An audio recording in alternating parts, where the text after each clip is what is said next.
Ek is Joet Poupel en ek is op die Slim to Well journey.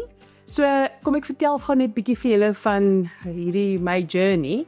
Ek was, weet nie of julle kan onthou nie, maar op 'n stap journey gewees. Hy het nie gewerk daai stap journey vir my nie. Toe ontmoet ek vir Lehani. En Lehani van Slim to Well het my lewe kom verander.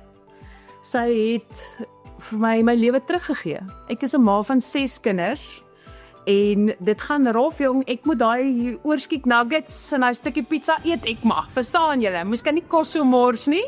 Maar nou ja, so toe begin ek is nou 3 maande in my journey en Lehani het my lewe vir my teruggegee. Ek is vir haar vir ewig dankbaar daaroor. Om vir julle nou 'n idee te gee hoe ek groot geraak het is, as 'n baba as jy nie jou kos wil eet nie, my ouma, my rest in peace, 'n dierbare sal, maar sy het suiker ook ons kos gegooi, as ons nie ons kos wil eet nie. En dan obviously het jy nou lekker jou kosies geëet, maar nou is 'n klomp suiker op. Maar ja, so dit is ons groot geraak het, ons het geen perke gehad nie, kos ooreet, alles is deel van van my hele groot word. So dit was vir my om anders te dink oor kos. Ek het was op elke liewe dieet. Ek het elke ou pilletjie gesluk en geoefen en alles. Ek kan net nie beheer gekry het oor my eetgewoontes nie.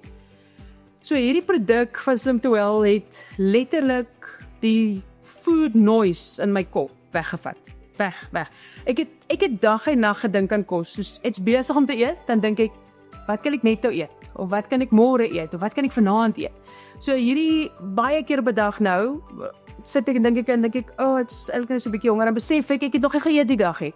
So food noise en kos en dis weg vir my. Nie dat ek kos nie geniet nie, ek sal steeds baie lief vir eet, maar ek kies beter. Dit vat al die cravings weg, jy kryf actually gesonde kos. Ek is nou 3 maande in hierdie journey van my en ek is 'n volle 30 kg af. Ja. Ek is dan nog lus vir oefen.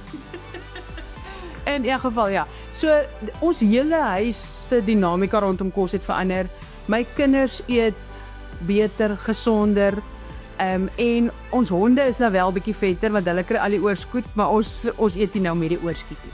So ja, Lehani, dankie dat jy my lewe vir my teruggegee het. Ek wil nooit weer teruggaan nie. Ek het 'n lus vir die lewe. Om met 6 kinders moet jy baie energie hê. En ek het dit. Ek het my lewe terug. Dis al wat ek wil dankie sê daarvoor.